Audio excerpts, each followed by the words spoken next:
মানুষ এত বোকা হয় না। একজন সুস্থ স্বাভাবিক মানুষ এত বোকা হয় না যে আমি ইচ্ছা করে ঠান্ডা মাথায় আমি নিজেই নিজেকে জাহান্নামের হাতে তুলে দিলাম। এত বোকা মানুষ হয় না, এত বোকা মুসলমান হয় না, এত বোকা হয়।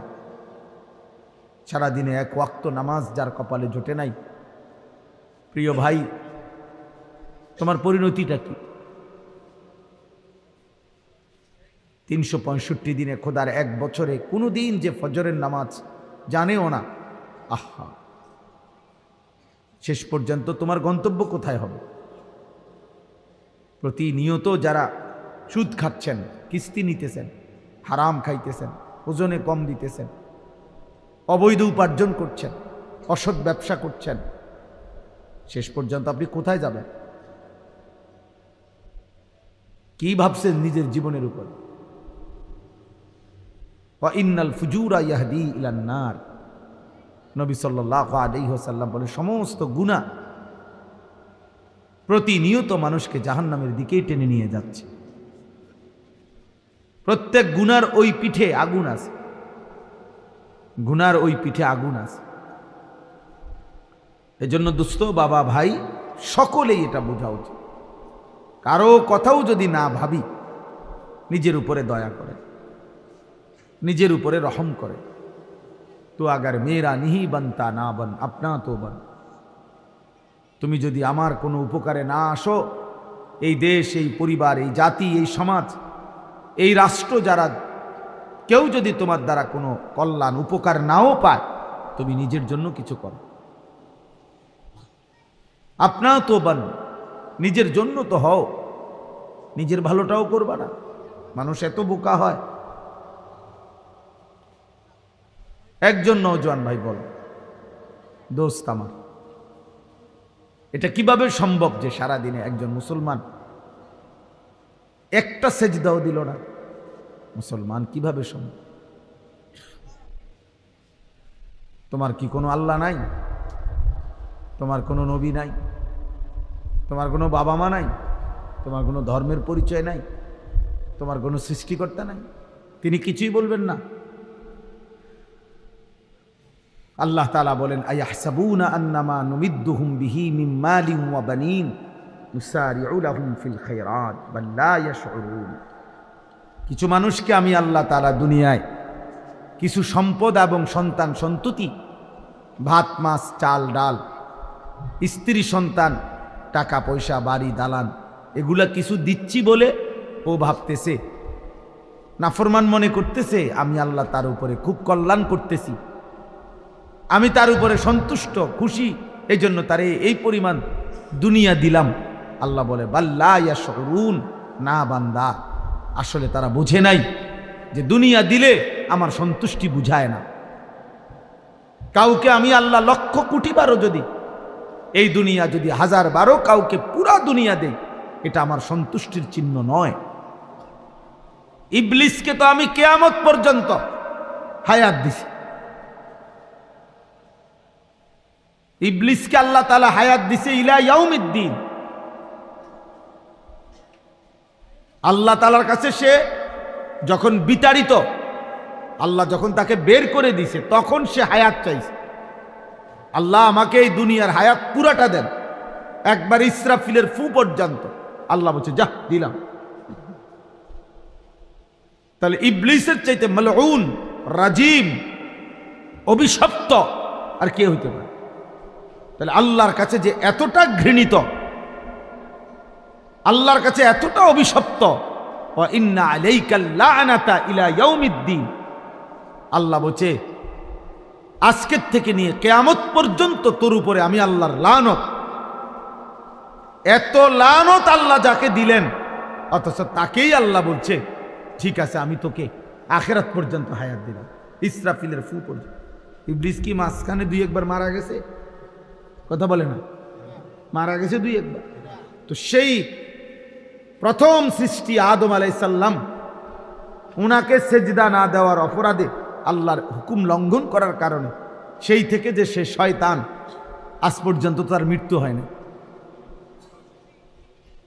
তাহলে কোন নেককার লোক এতদিন বাঁচছে?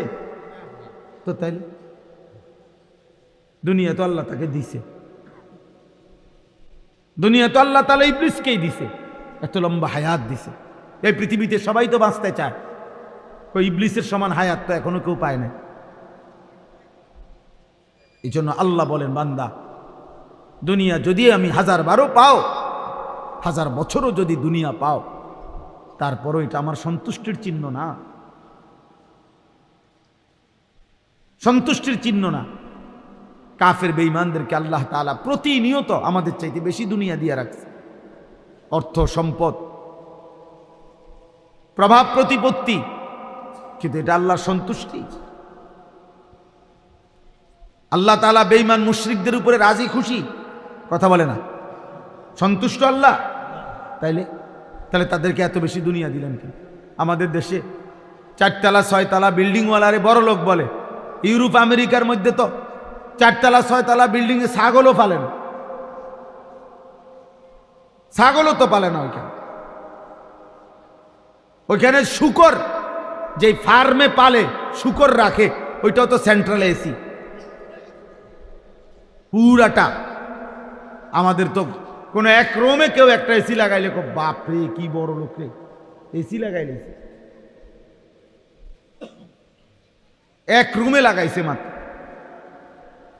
আর ওদের শূকরের খামার, ছাগলের খামারটাও তো এসি।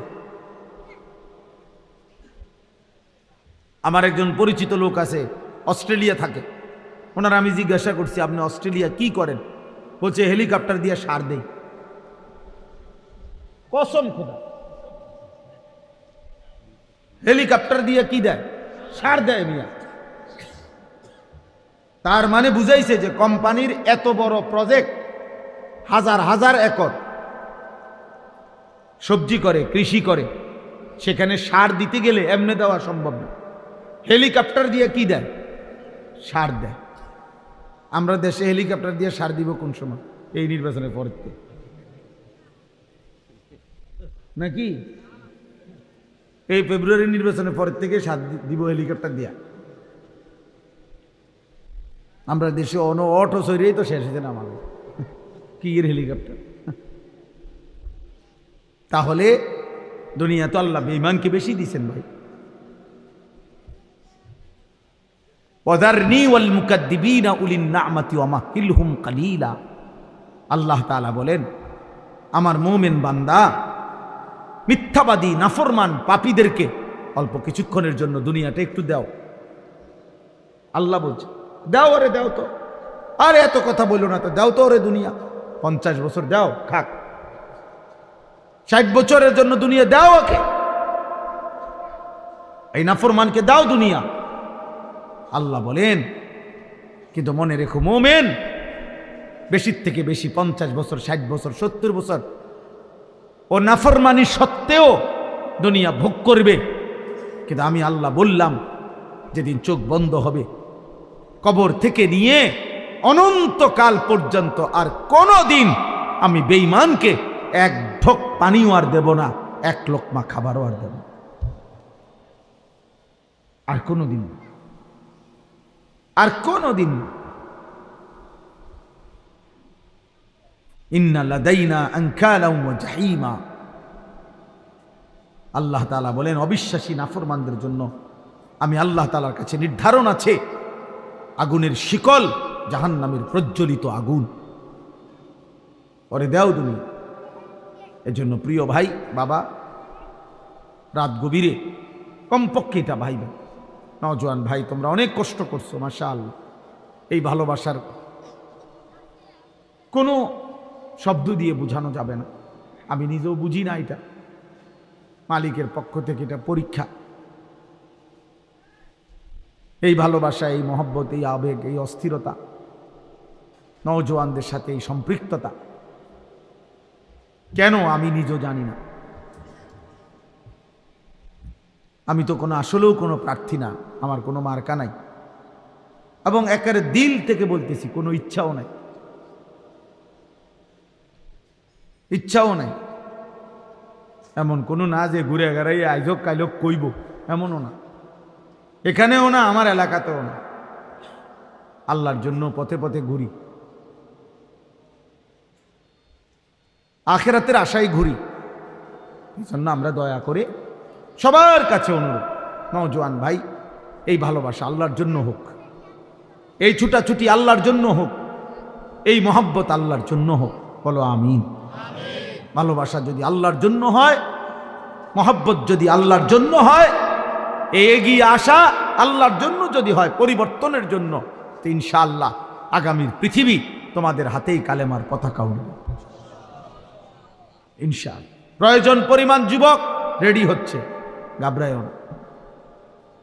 তোমার মতো আমার মতো দুই চারজন অপদার্থ ছাড়াও ইসলাম বিজয় হবে, কসম আল্লাহর।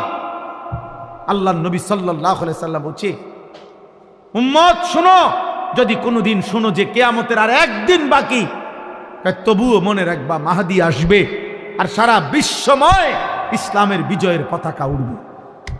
সারা পৃথিবী আরেকবার খেলাফতের রঙে ইসলামের বিজয় নিশানে আরেকবার পৃথিবীবাসী দেখবে। নবীজি এটা ওয়াদা দিয়েছেন।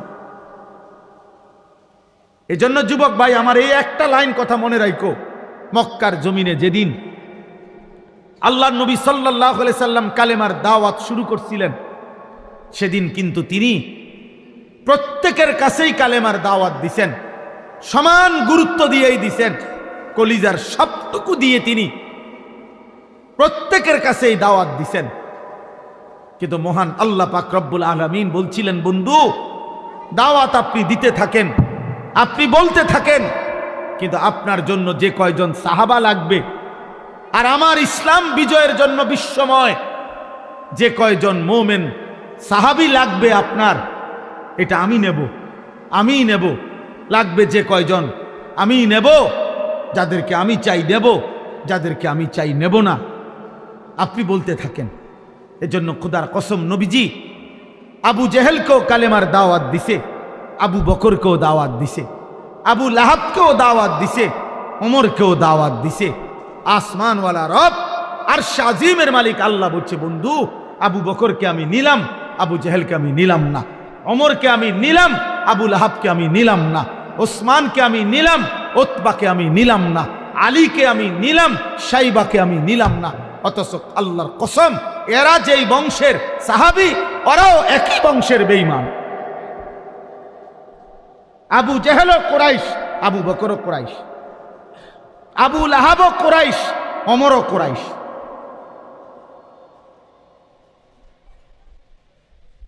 যেই সমস্ত কথাটা শুনলা না, যেই সমস্ত অপদার্থ মোবাইলটা এরপরও হাতে ধরে রাখলা, তোমার মতো বেয়াদব চলে গেলে ভালো। তোমার মতো দুই চারটা ফালতু চলে গেলে ভালো। ভাইয়া চলে যাও, ভাই যাইয়া বাসায় ঘুমাও। এখন ভাল লাগলো নি, লজ্জা পাইলা, আবার হাসে। আরে মানুষ বুঝি এত বেউকুফ হয়। নিচে বসো, এই ছেলে নিচে বসো, বসো নিচে বসো, বসো নিচে নামো। তোমার বাবার চাইতে বেশি বয়স্ক নিচে বসা আছে।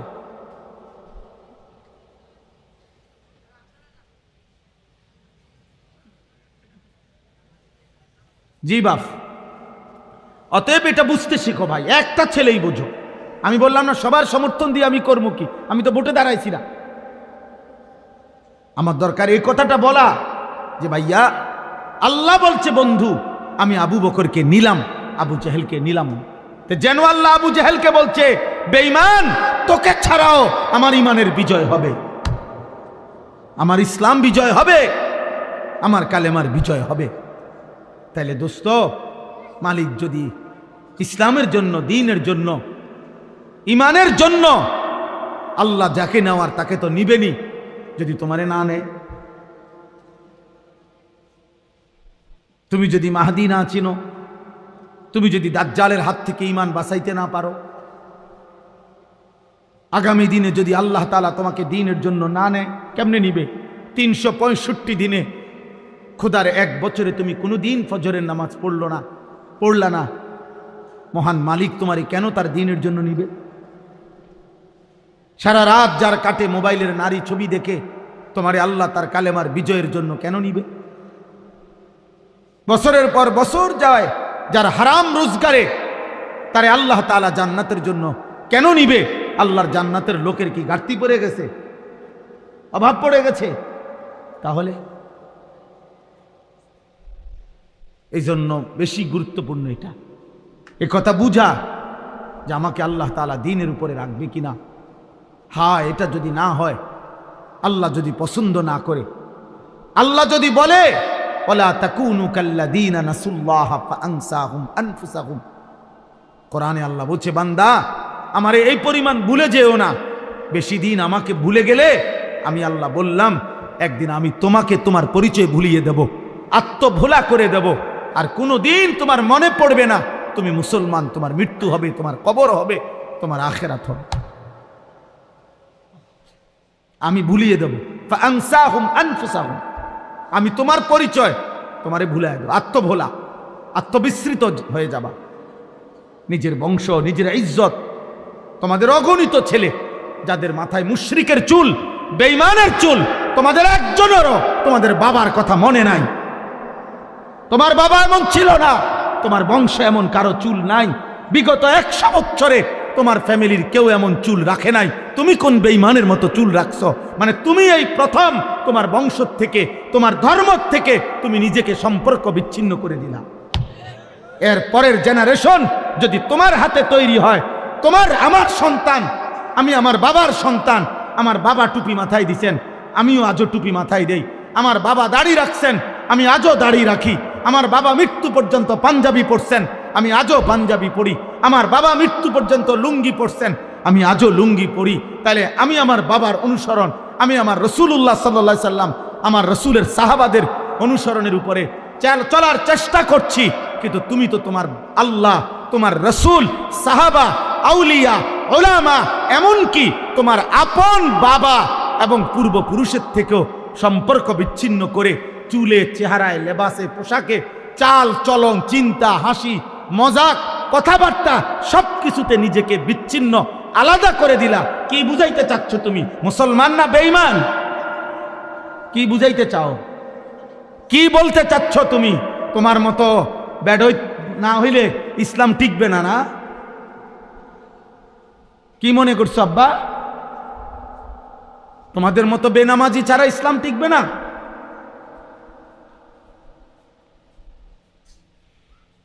গত আমলে বাংলাদেশের সমস্ত পণ্যের দাম উঠানামা করে, একটা পণ্যের দাম কমে আবার বাড়ে। আচ্ছা, এটা সবসময় একটা চলমান ধারা। কিন্তু যেই চামড়া বিক্রি করত স্বাভাবিকভাবে 2022 টাকা, 2500 টাকা, কমসে কম 3000 টাকা, এইটারে সূক্ষ্মভাবে সিন্ডিকেট করে, কৌশল করে এই ফ্যাসিস্টের দোসররা গত আমলে কৌশল করে, পরিকল্পনা করে বলছে যে কওমি মাদ্রাসার হুজুরদের বছরে একটা বড় আয়ের উৎস চামড়ার টাকা। ওরা চামড়ার টাকা দিয়া তাদের বোর্ডিং চালায়, তাদের একটা বড় আয়ের উৎস। এই জন্য ঠান্ডা মাথায় কৌশল করে চামড়ার মূল্যটাকে এমনভাবে নামায় লাইছে, এটার দাম হয়ে গেছে 100 টাকা, 200 টাকা। হাজার হাজার চামড়া, কোরবানির শত শত চামড়া ফেলে দিছে, মাটিতে গাইরে লাইছে। কেউ দাম নাই, কেউ নেয় না, ট্যানারিওয়ালারাও নেয় না। কত কওমি মাদ্রাসা ঢাকাতে, শহরে, বন্দরে চামড়া নিয়ে অসহায়ের মতো পড়েছিল। দুশ্মন ভাবছে, ষড়যন্ত্রকারী মুনাফিকরা ভাবছিল এতে করে কওমি মাদ্রাসাগুলো শেষ হয়ে যাবে। কিন্তু আজকে 17 বছর পরে ফ্যাসিস্ট পলায়ন করেছে, একটা কওমি মাদ্রাসাও বন্ধ হয় নাই, একটাও না। অতএব রিজিক জমিনে না, রিজিক আসমানে। কারো ষড়যন্ত্রে ইসলাম সূর্যের মতো। প্রিয় ভাই, প্রিয় বাবা, আমার মোহতারাম মাওলানা মুফতি আমজাদ হোসেন সাহেব এই মাত্র শুনাইছেন আফগানের কথা। ইসলাম এটাই বলে, ইসলাম এক সূর্যের মতো, যেই সূর্য যদিও এক জায়গায় ডুবে যায় কোনো কারণে কিছুক্ষণ, কিন্তু অন্য জায়গায় উদিত হয়। একই সাথে পৃথিবীতে কখনোই একই মুহূর্তে অন্ধকার হয় না। বুঝেন নাই? এই মুহূর্তে এখানে না অন্ধকার, বাংলাদেশে সারা পৃথিবীতে এখন অন্ধকার। কথা বলেন, সারা পৃথিবীতে এখন সূর্য ডুবে গেছে না? পৃথিবীর কোথাও না কোথাও সূর্য আছে কিনা এখনো? অবশ্যই আছে, অবশ্যই আছে, অবশ্যই আছে। ইসলাম এমন সূর্যের মতো, কোনো জায়গায় যদি কোনো সময় কোনো প্রেক্ষাপটে মুসলমান নির্যাতিত হয়, মুসলমান ব্যাপকভাবে যদি শহীদ হয়, শেষও হয়ে যায়, কিন্তু একই মুহূর্তে পৃথিবীতে ইসরাফিলের ফু পর্যন্ত কখনোই ইসলাম চূড়ান্ত একসাথে ধ্বংস হবে না। এটা আল্লাহর ওয়াদা। এই জন্য যদিও ইনশাআল্লাহ